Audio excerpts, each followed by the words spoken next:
What happened to the music? We don't have it today. What? We'll do it in post. Okay. Oh man, no music. Okay, no music. Let me get rid of this thing. Hey! Oh, wait, where'd we go? Where'd we go? We disappeared, man. I got rid of There we are. But I want to get rid of the logo. And everything disappears when I get rid of the logo. Now the logo's back and nobody's there. There we are. There we are. It's May Day. It's May Day. It's crazy time. Welcome to Modern Art Blitz. My name is Matt Gleason. I am your host of a show where we blitz modern art. We talk about contemporary art with some of the most interesting, compelling, and frankly, good-looking artists that you'll ever meet in the city of Los Angeles. Sometimes we go beyond our borders nationally. Sometimes we go internationally. Sometimes we just walk down the street. Who knew? Who knew? Okay, it's been a wild day. There we go. So without further ado, let's talk about What's the big news? What's the big news? There we are. Hey, I'll tell you what the big news is. I have the big news with me right here. A new issue of Coagula Art Journal. Check it out. Okay. There we go. Wow. So we have almost enough people here to make up an audience. Yes. So yes, it's Eric Min Swenson's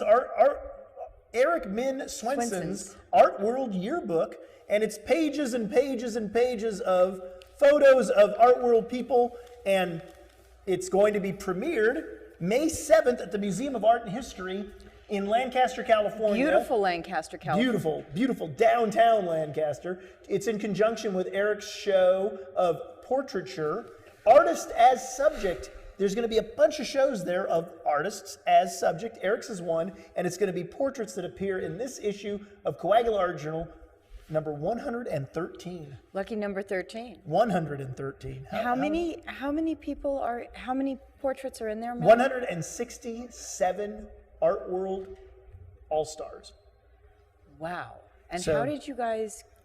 It was a long process. First, there were people that Eric hadn't taken their photo of, but for the most part, it was Eric's taken a lot of photos. One of the things we had to figure out is who's really an all-star, who's not, and then we had to figure out who's good-looking enough to be in come my on. magazine. Are you saying that there's like a lookists thing? A Lucas thing? Well, we're published close to Hollywood. Actually, what it really came down to, some of the time was like, hey, that's a very important art world person, but Eric's photo of them was, you know what, they don't really look their best. So we did want to make people look their best. So I think it's a pretty good looking issue. So you'll be able to get that at the Museum of Art and History in Lancaster on May 7th, 2016, and starting the week after that, you'll be able to get it at Coagula Curatorial in Chinatown. This is really, really exciting. How long did it take you guys to put it together? I don't even want to talk about it. I'm still so pissed at everybody. No, it was an ordeal. Let's just put it that way. But I'm happy with it. It looks great, Well, and it was designed by the lovely Amy Inouye, and of course the pictures by Eric Swenson. Well, I'm excited to see who's in it because you're not letting me open the freaking thing. Nope. And It's embargoed, folks. Embargoed. She can't even look through it. You notice she didn't even touch it. Woo! It's driving me nuts too. I'm going to see if I can just no. get it. No, my wife watches the show and she just saw you reach between my legs, Lisa. In the Skechers seat tonight. Do you have your sketch stuff ready, Sketcher? Are you getting sketchy with us? In the Skechers seat tonight is direct from Long Beach, California. The one, the only. On the heels of his fabulous solo show, Public Secrets, at my gallery, Coagula Curatorial. Oh, no, it's over there. Yes. You get to sit next to me, Hey, Mr. Abel Alejandre. He's going to be sketching our guests tonight. Later on the show will be the great expressionistic painter, Fred Tieken. But before that, we have a very special guest. I'm very excited to have this man on our show. He is shown at Think Tank Gallery. He's shown at the Museo El Paso. He is shown at Self-Help Graphics. Give it up for Pavel Acevedo. Welcome. Hey, how are you? Good. How you doing, man? Good to see you. Hey, Okay, now switch to guest number one, Art. Lewis. Nope, that's guest number two. Guest number one. Wow. We do have 5 planets in retrograde. Lewis? Damn. Give me 1 second. You told us the wrong artwork. guest number one. It was there earlier. I saw it on the previous screw up. Hold on a sec. Well, This is what live TV gets you. it's pretty challenging and exciting. Yeah, it is. It is. That's cool. I like your. Oh, t-shirt. thank you. It's I'm one wearing of- it's Goya, and it's Goya's like springtime goat, and I love goat. I love eating goat. I love the goat, and it's just Yeah, well, I saw like the Caprichos de Goya. We have one in Oaxaca. It was like it's amazing. All wow. the So stripping. you're from Oaxaca? Yeah, I'm from Oaxaca. How long have you lived in Los Angeles? Been in the California for about 6 years. This month is 6 years. I'm like turning. Oh, here, here in lean back California. in the chair. Lean All right. back. Just lean lean back. back. There you go. There you go. Wow. There you go. Okay, where's the art? We need art for guest number one. And so what brought you? There we go. What brought you to LA? Oh, well, my daughter was born here, Uh-huh. so that's the portrait of her there. Uh-huh. So she was born here. That's the reason that I'm here to to make a career. She's beautiful. What's her name? Thank you. Her name is Pilar. Pilar. Yeah, she's turning 6 years this year. Wow. Really? Yeah. So is that a wood block? That's a lino cut. Lino cut? Yeah, 2 plates. You like the linoleum? Yeah, I like the linoleum. Yeah.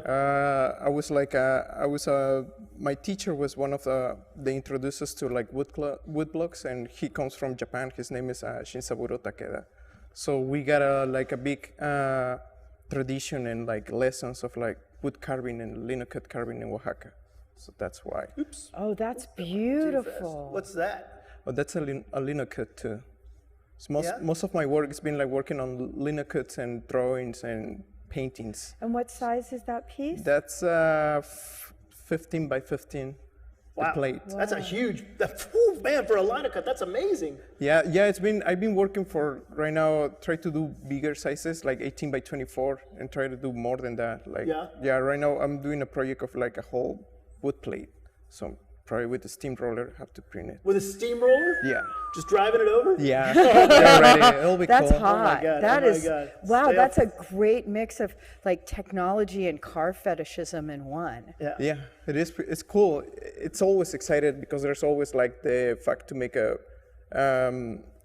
mistake in the process of cutting or like printing. So If you make a mistake, do you start from scratch, or do you basically just try to Improvise. work it into the thing? there's always like an improvising. There's more like mistakes while it's printing, but there's always always a gambling with with the lino cut. It's more a problem when we're like doing lithograph. That's what I used to do before lino cuts. Oh, So that we do like on real stones. Mm-hmm. So it was pretty nice because sometimes we just like screw the whole piece. So what are we looking at here?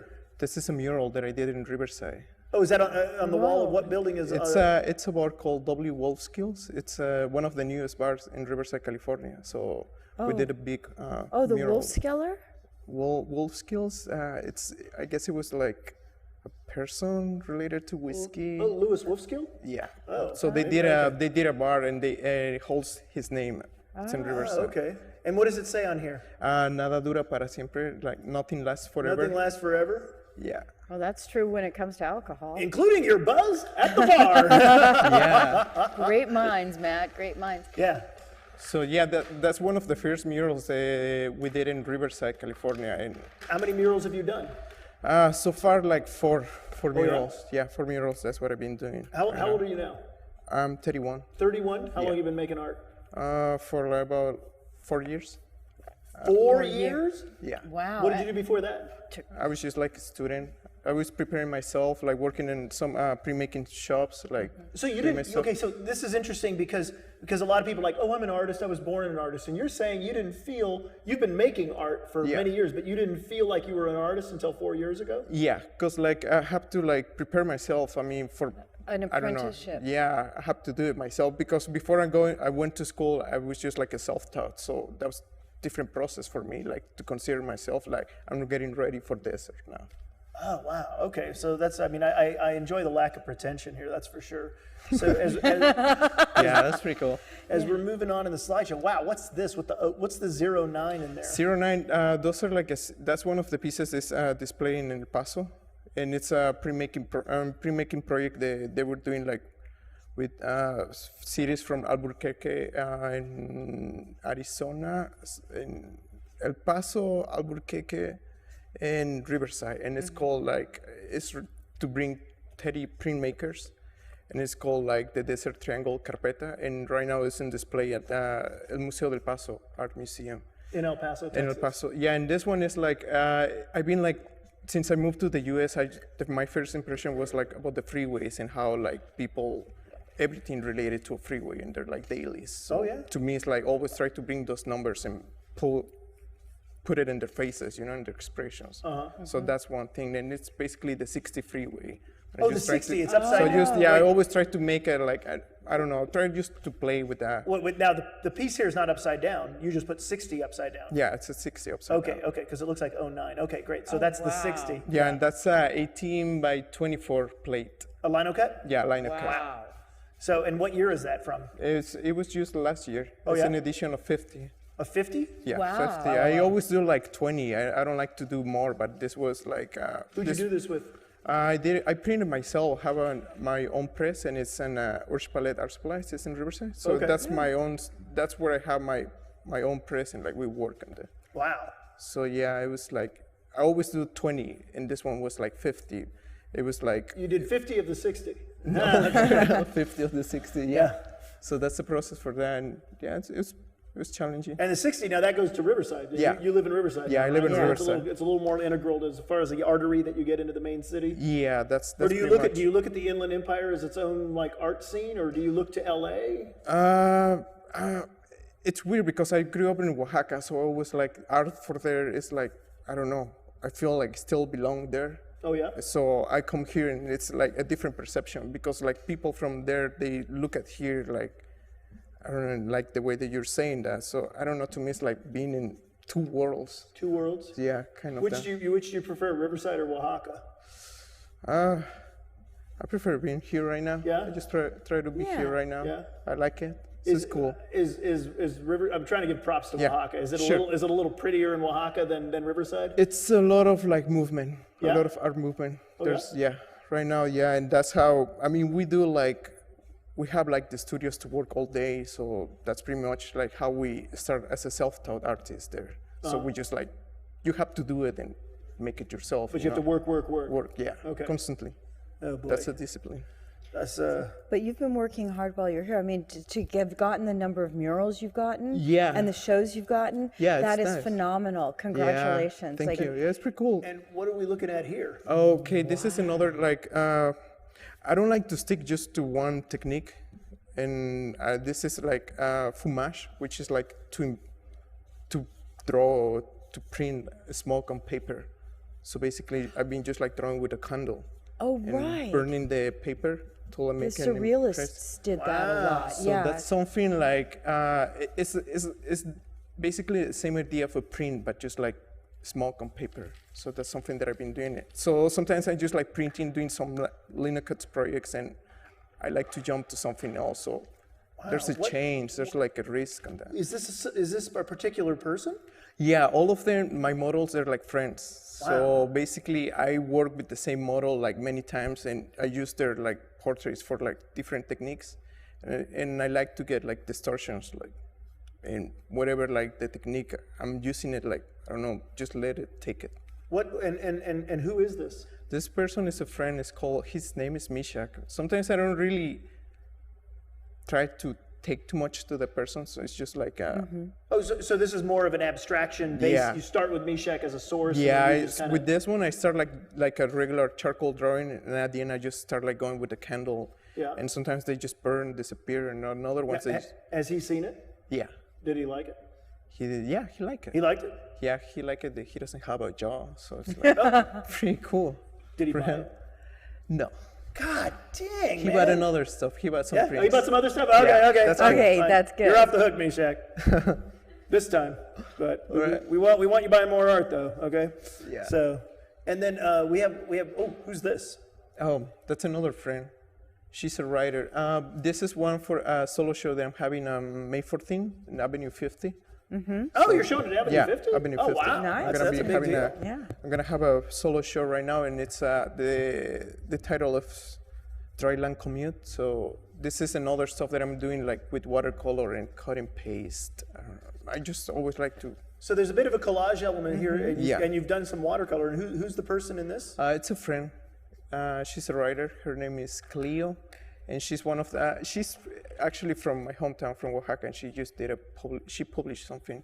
Oh, okay. So yeah, I always try to go like with people that have something related about the experience and how they're looking themselves right now. Like even as an artist, like trying to grow up and take their stuff from one place to another one. Wow. And how long would you say this took you to make? I mean, obviously there's the time you have to conceptualize it, right? But from that point on to the actual fabrication and putting this together, what would you say the time is? I'll spend basically, when it's a painting, I try to spend about a week. I don't try to go too much details. I just try to do fast and paint, especially watercolor. Like I always set up my deadlines for every artwork. That's pretty quick. Yeah, I try And to do it like- watercolor is so unforgiving, though. I mean, Yeah. you got to worry like, oops. You know? Yeah, that's why I just try to do. I don't try to think that much, so I just try to go in the process and just like, even like the brushes that I'm using, I don't like to go to details because I want to make a mistake and just go forward. Because you also have to be like, like maybe turn your phone off, like the phone rings and right? Yeah. No? Yeah. Okay. So and this is going to be in the show at Avenue 50? Yeah, this is going to be in the show. How many at Avenue artworks are in the show? There'll be like 15 Wow, pieces. congratulations. How many? Thank you. 15 pieces. 15 pieces. 15. Wow. And her name again? Her name is Cleo. Cleo. And is this, who's this? It's myself. Self-portrait. There you Yeah. are. Wow. And this is in the Avenue 50 show? Yeah, this is going to be in the Avenue 50 And this show. opens Saturday, May 14th? May 14th. I love your use of maps. It's really evocative. What's going on with the maps? I didn't know. I just started using it once, and I later tried to figure out like some stuff about the maps, and it was just it's something about like how you can be related to a certain place, or like the place can be related to you, like some sort of appropriation. Like, and I started like using the maps like integrated to the paintings, but at the same time like the same person or the painting like can be integrated with the maps. Like it has to be a fight on it between. Do you have this sense of like longing for place, like you're in one place being from another place, or are you just content moving about the streets as they are here? Yeah, it's kind of that. Like it's similar to what's it called in the Chicano art, like Nepantla. Nepantla, like where you're between two places. Yeah, a liminal state. Yeah, so that's kind of it was coming up. Because sometimes I don't really try to put more thinking, so I just try to like go with work, I try to make it raw, some stuff. How big is this piece? This is 12 by 12.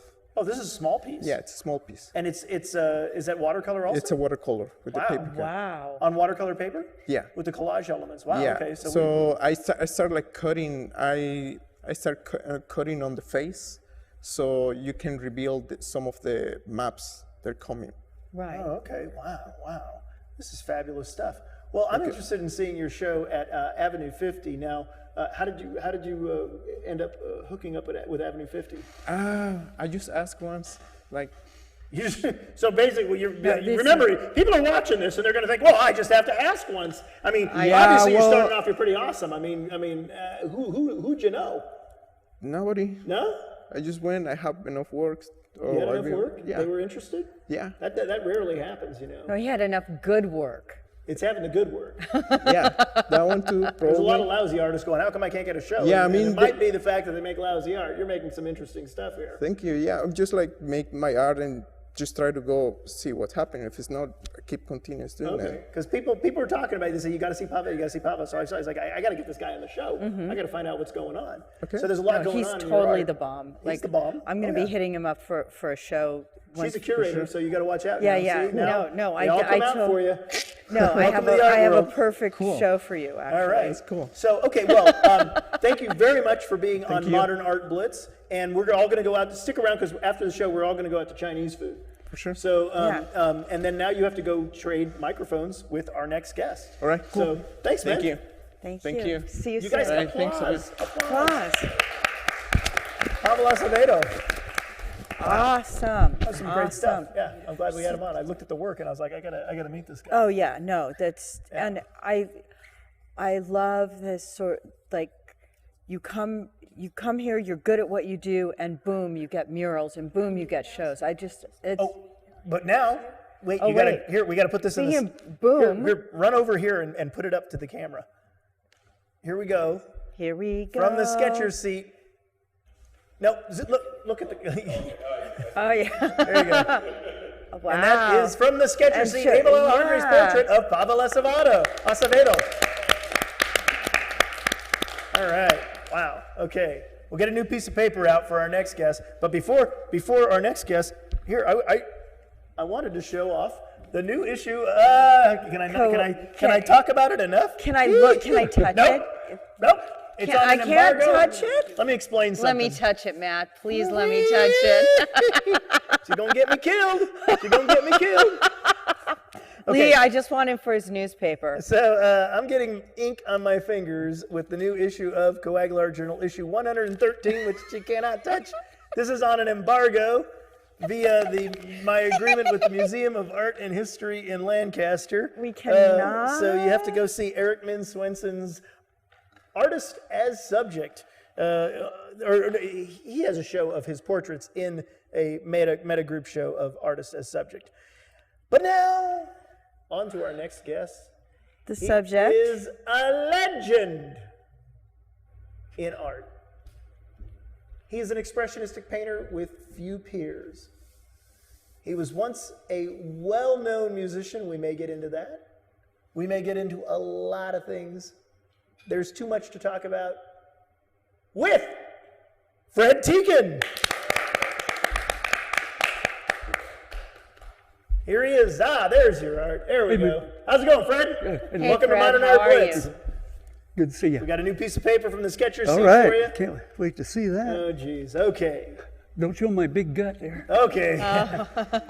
So, Fred, there's some green in your hat, and it's actually, it's showing through to your art. You see that? Does that look similar? Yeah. Yeah, that is trippy. Trippy. It looks We're like tripping your out. head is. You got green screen on your hat there. That's Wow. it. So Fred, we're looking at a painting of yours here on the screen. You see the monitor there? Oh, yeah. Yeah. What are we looking at? Well, this was my take on big box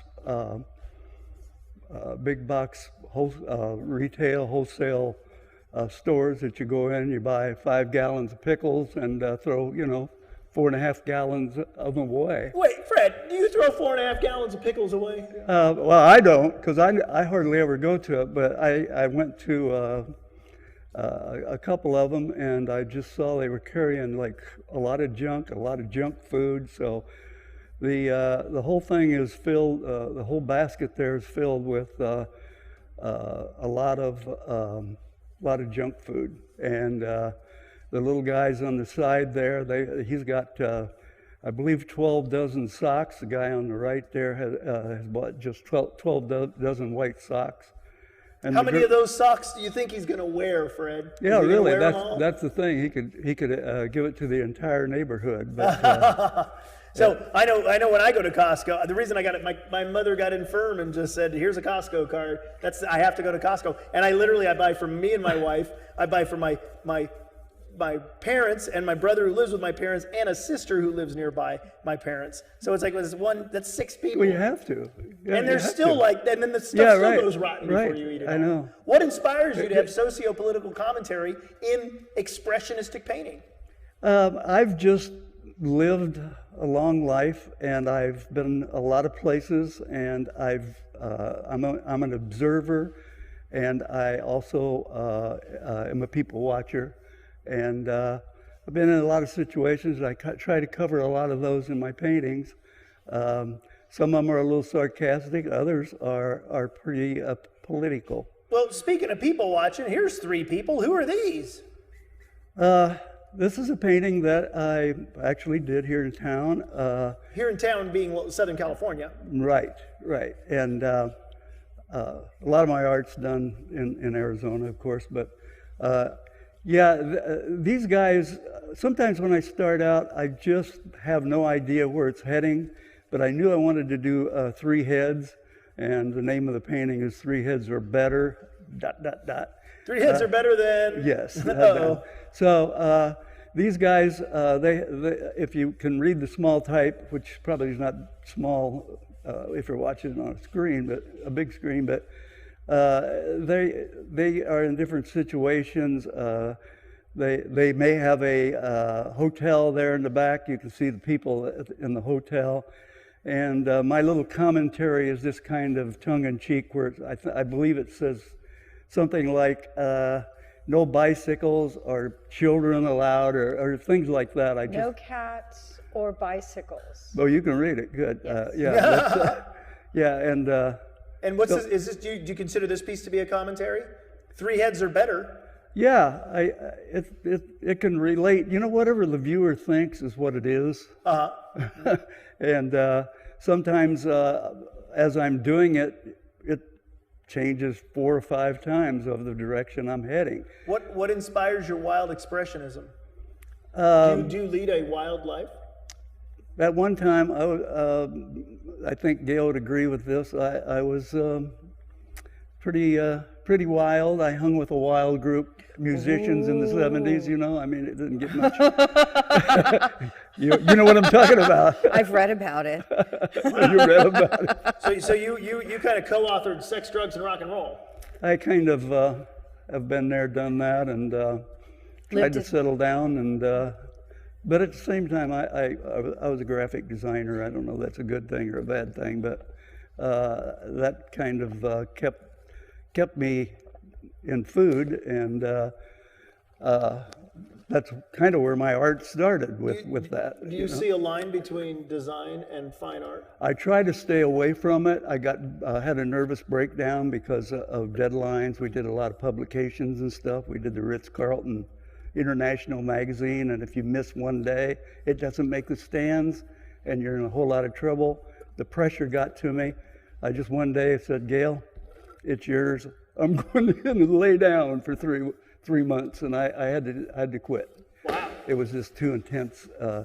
So I took about 10 years off, and after I retired from being too tired, and so I took that time off and did things like, nothing really excited me too much. I got into cars and car shows and that type of thing. And then all of a sudden I find out that I'm going to need a new kidney. Uh-oh. Oh. Yeah, and so... Well, the stress really got you. Well, actually, my first painting I did was about how I foreseen the way that Gail gave me, my wife, gave me her kidney. No way, you guys were We're a perfect match, which even the surgeons couldn't believe. Wow. So when that happened... That's like soulmate times soulmate. I mean, that is definitely... wow. When you're in need, soulmate, you want kidney mate. You got both. I got both. That is so romantic. So that got me into painting. That was my first painting, was the situation of the kidney being taken out of Gail. It sounds gory, but it was funny. Even like I said, the surgeons loved it. But anyway, that's the way I ended up thinking, hey, I can do this. I used to illustrate, you know, as a graphic designer and stuff, and was in the days of the magic markers for layouts before the computer, and even even before that, it was can't even remember what it was, but it was Pencils? pastels. Pastels. You did all the layouts in pastels. Oh my God. It took forever. What painters are you influenced by when you're making this expressionistic style? Well, everybody tells me I look like Basquiat. Some of my stuff looks like Basquiat. You don't look like him at all. No. Well, I don't look like him. But the artwork, You Especially- looking like him. Oh, okay. So you're influenced by Basquiat? Well, yeah. I mean, let's face it, I do love his work. I went to a show in Brooklyn at the museum there where he had about 50 pieces, and I swear I saw those and I wanted to cry. It was so beautiful and so great, and it just like, yeah, that's what I love, that type of art. Just as loose you know, it's getting outside the lines. When I was a graphic designer, I mean, if the client's favorite color was purple, then I'd have to do an annual report in purple, you know, and it's just like, oh, you're kidding me, you know, we can't do that. So I just take everything to do it. I paint outside the lines, let's put it that way. I just like to paint loose and let it fly.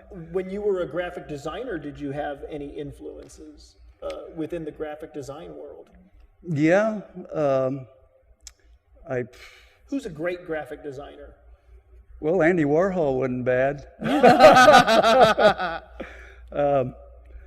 Herb Lublin. He did a lot of titles for movies and things like that. Oh, yeah. And I saw him speak a few times. We used to go to all the seminars and everything, and I listened to the graphic designers, and they would say things like, take the very worst possible client and their product, which would be very uninteresting, and make that an interesting people that would want that and want to look at it and want to buy it. And Sounds easy.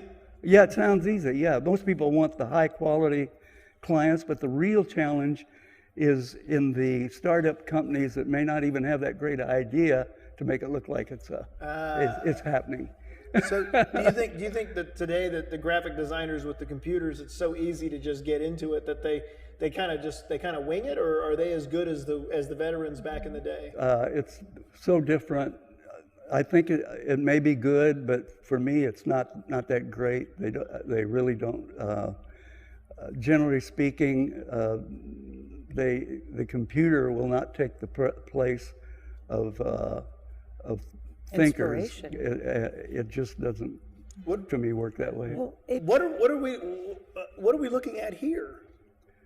Well, that's a piece that sold at your show, if I remember right. At my show? Well, at the LA Art Show. LA Art Show, your booth. In the Little Topia section of the LA Art Show, we had a featured artist of Fred Tieken, and yes, this was now. Why does this say no birds on skateboards allowed on this beach? Well, I just took it to its max as far as like absurdity. They allow dogs and cats, but for some reason the bird couldn't be part of that, and it's just a rule. So crazy rules that are out there, you know, and I just. So this is a commentary on crazy rules, not a commentary on the no bird policy, no bird on skateboard policy, correct? Basically, and if you see that little sign back there, Gail said I didn't make that price big enough, but it's like it's supposed to be a commentary on L.A. And the beach areas, and it's like the parking I think says it's $30 for half an hour or something like that. I can't remember exactly what it said. Absurd prices. Yes, yeah, for parking. To get near the beach. But you know, really, they're not that absurd because we went there a couple of weekends ago, and it was $40 for parking. You know, $40. Yeah. Wait, where? In an underground park. Where was it $40 to park in Southern California? It was over by the gallery we went to. The what's the name? You know, we walked down and went to the.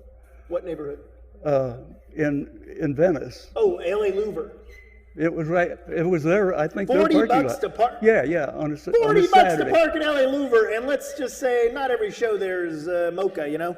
Wow, you can. Not every show at Mocha's mocha. You can Uber there, but you know, Fred, what's fascinating is your background in graphic arts, and there is a whole. You fall into a genre, or not a genre, but a family of artists who've come out of graphic design. You look at like Tim Biskup, Mark Ryden. There's a lot of art that comes out of graphic design. Is what I'm trying to say. Yeah, thanks. Well, you know, and there's a similarity there because a good layout, a good design and graphics is art, in my opinion. Mm-hmm. Maybe not so much. I look at you as kind of a post-graphic design, though. You're really just trying to push things here, and you've developed this character Uno. Uno's big. Uno. This is Uno. Uno the bird. Tell us about Uno. Well, Uno is a genetically modified bird that can't fly. He only has one leg, but he's because of all the genetically modified food seeds that he's ate throughout his life. But he's persistent, so he can surf. Sold a painting not too long ago of him surfing. He can walk a tightrope. He does all kinds of different things. And then at the show that we're talking about, we have a 5-foot Uno, remember? And everybody just an Uno sculpture. Photographed the hell out of it. He was a photo. Yeah. He was a selfie magnet. Yep. So he's went over real well, and I've donated a lot of that to a lot of my little ones to worthy causes. Let me ask you about the GMOs. So basically, Uno is you're making art that's protesting. That was extreme protesting due to the fact that we have a installation. It has like 2 8-foot paintings and of a laboratory. We bring in our own laboratory. We shine green lights up through everything and have steaming backgrounds and beware signs, warranty, poison. It's just a commentary on the big business and genetically modified seed, where, in my opinion, anything genetically modified that you eat is in the long run, we don't really know. We don't know what's going to happen. Do you think there's a lot of political art that's very dry, conceptual, proto-modernist, minimal, and it's making these political statements that are completely unentertaining, uninviting to the people that need to hear this message most, whereas you're making accessible, expressionistic paintings that have obviously elements from cartoons and obviously caricatures that attract the general public, so to speak.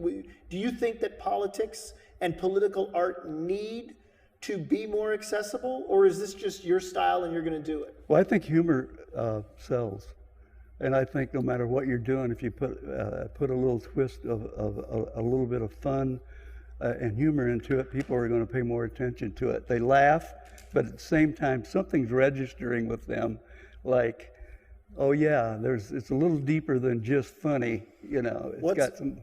What the heck's going on here? This is one of my favorite paintings. The guy is, of course, a loner. He drools.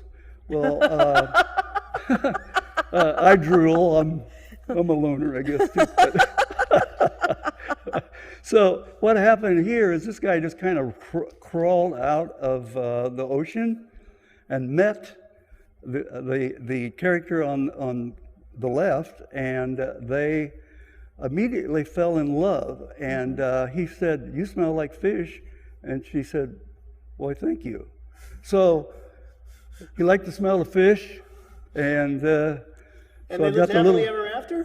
Yeah, and they got little hearts up there. There's someone for everyone. Now, Fred, exactly. That was my point. Is this piece autobiographical? I can't believe you. I'm going to go touch your paper right now. Whoa. That's awful. Keep Fred alert and hopping here. Like I said, sense of humor keeps him coming back. It works in art for me. Okay, so tell us about what are we looking at here? What are we looking at there? Oh, eat fresh. What could be eating more fresh than an anteater? An anteater definitely eats fresh. There's no McDonald's for ants. No. So the anteater's there, and there's some guy standing up in the left of the corner there with a carrot. Locavore. What's a locavore? Is that somebody who eats local? Yeah. Yes. Did you come up with that word, or is that? No, that's a word. That's out there. That tells you. You should start eating fresher. He does. He eats at hippie places. Well, I know he does. does. GMO now. I've been told not to do that now. Yeah. So yeah, they just, the guy up in the right-hand corner is telling everybody to eat fresh as he's eating a watermelon. And so, and what's that? Is that an anteater with a bird on its back? What's Yes. for dinner? What's for dinner? Yes. So now, I would assume, and correct me if I'm wrong, is your art popular with children? I don't think enough children have seen it. I found that at younger people, not children so much, doesn't get it as much as, say, like middle-aged people and older people. Really? It's strange. I can't put my finger on why. They'll sit there and read everything and chat and laugh, but a lot of, I don't know. Yeah? You tell me. I To me, don't it know seems what like I don't know why you're not doing a children's book of some of your art Well, to if sort of politicize, to kind of like get this message out to the next generation. I would like to do a children's book. It would be. I think they would love it. Yeah. What? And this is. Oh, there's a couple Unos. Yeah, growing here. Unos jump into my my art quite often. I haven't been doing it quite that much recently, but I like to do birds, and this bird just came in and is enjoying the. Is it another species of Uno? It does look kind of Well, mono. I think all of my birds that I do are kind of like related. I notice that I always only put one leg on a bird because I never know if I'm doing a side version where the other leg should Where be. would the other leg go? They may be two-legged, but you're drawing them in line, right? You get them when they're standing if they're Yes, yeah. So maybe he's two-legged. He's just behind the other leg. Wow. So I want to now I want to go back to something we were talking about just a little earlier. In the 1960s and 70s, you were a musician, Yes. and the name of your band was Well, I had a band called Freddie Tieken and the Rockers. Freddie Tieken and the Rockers. We signed with Roulette Records. We were like the first, one of the very first rock and roll bands. It was before the Beatles, before Chuck Berry. I listened to all those stations, pirate stations where they played the blues. And you know, blues is really rock and roll with just a little heavier beat. Three-chord change type band. And I love that Memphis, Rufus and Carlos Thomas, Walking the Dog, and all that great music back then. So my group was kind of tuned into that, and I run it like communism, I guess, because I had fines if you couldn't get by with this today, but I had fines if they showed up 5 minutes late for rehearsal. We ran it. Freddie Tieken and the Fascists. That's what professional bands will do. Yeah. Yeah. Really? Oh yeah. You were a professional before professional. I guess, yeah. I didn't know I was doing like other bands were doing because we were worked out of a very small town. I mean, it was we played everywhere, but kind of unusual. Well, it wasn't like Prince and Minneapolis. It was like Quincy, Illinois, 40,000 people, and so it's close to Chicago. It's close to St. Louis. Yeah, on the Mississippi, and we were just a bunch of country boys, that went out and we'd do a show, say like a Dick Clark type show, black and white, lip syncing. Oh wow! And yeah, and everybody looked like Annette Fonticello and Frankie Avalon, except us. I had a flat top, and we had a black guy in the band. It's like, whoa, it was like black bands and white bands back there. But you guys were mixed. That's pretty radical for those days. Well, it didn't. He couldn't even stay with us. He would have to find friends, neighbors. Wow. Yeah. So I've got on this drive here some of your music. So Lewis, can we play music? If I give you a memory drive, is that allowed? He owns the copyright, don't you? Oh yeah. Yeah. This is Fred's music. I think it's all originals. Well, there's a couple on there from the late 50s. The late 50s. I'm giving my age away, but that's okay. You got music from the late 50s. Yeah. And some of it's recorded live. I don't know exactly what you have, but some of them we did in a church studio. How did I find it? Well, here's how I discovered it. His wife gave it to me before the show started. Thank you. That's a good That's what a good woman. manager does. That's a good woman. And wife. Which one do you want? I don't know. Play them all. Let's play one. Just play one, man. Let's take it from the top. Lewis.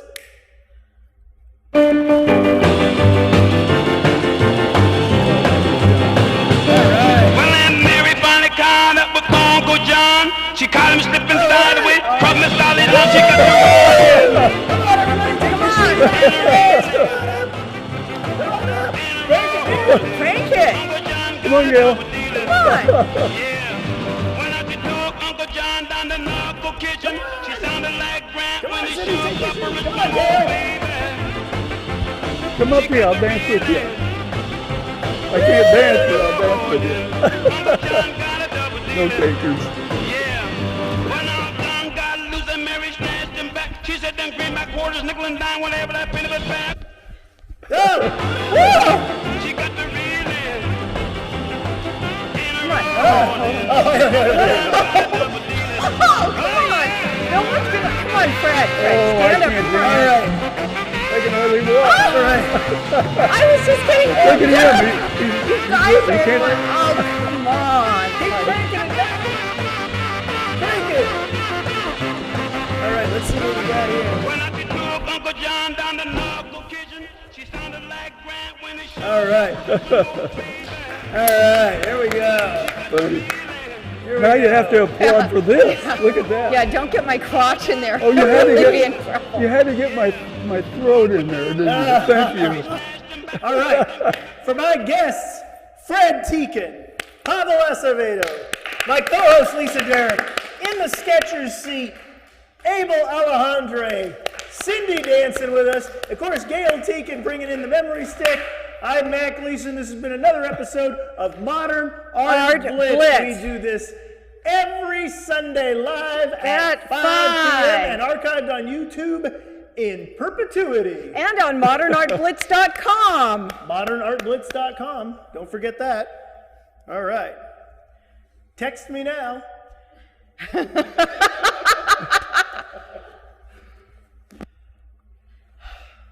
Are we done?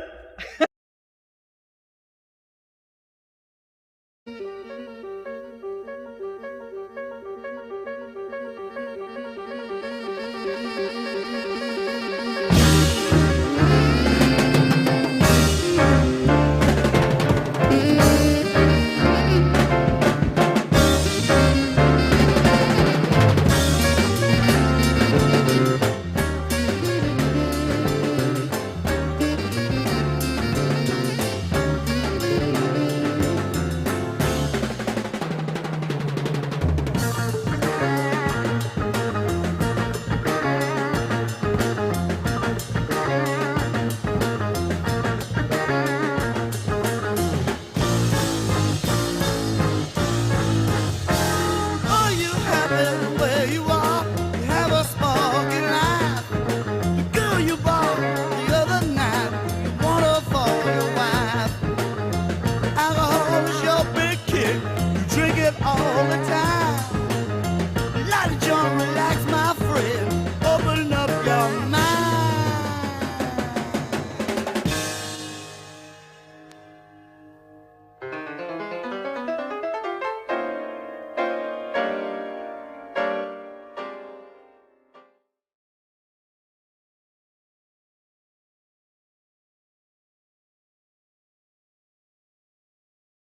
And throw our stems in the trash. Grab my towel. Wipe up some of this water. It is wet.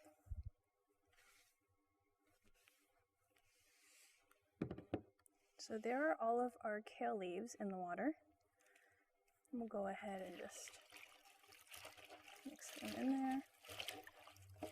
And also by doing this, we're massaging the kale, which is helping it to start breaking down and soften up for our salad. And we'll massage it more in just a little bit. You really want to get this clean.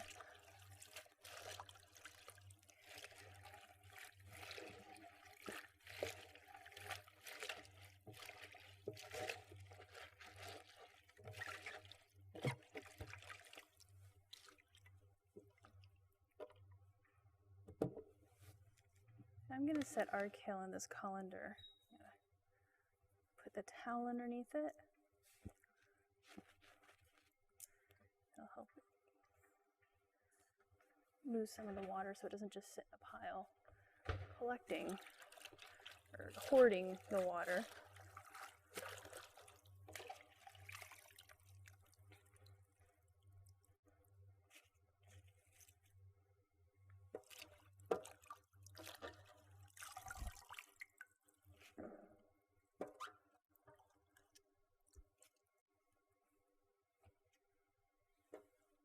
There we go. Set this off to the side here because we no longer need that.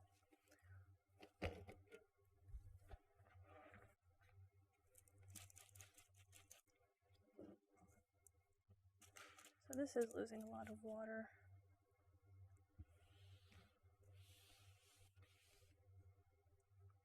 So we'll set this off to the side for now while it drips dry, or drier.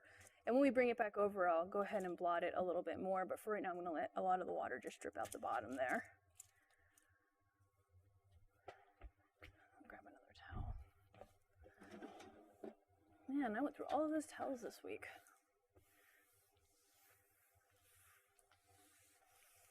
What are you up to, Magnus? You eating? You getting some foods?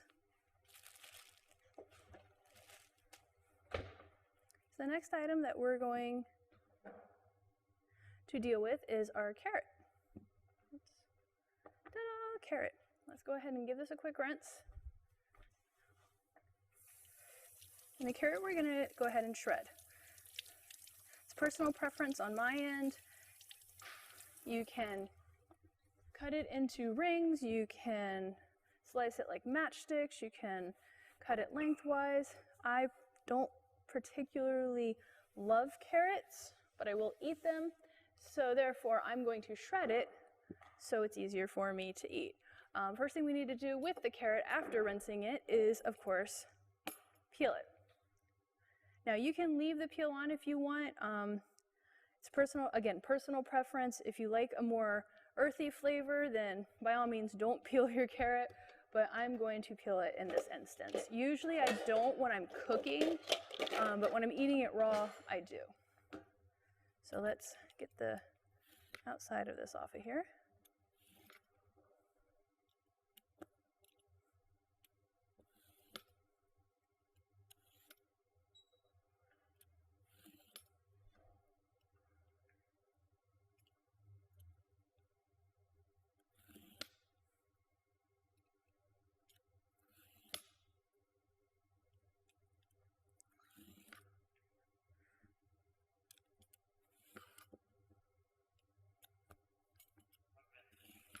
What's that, Magnus? Okay.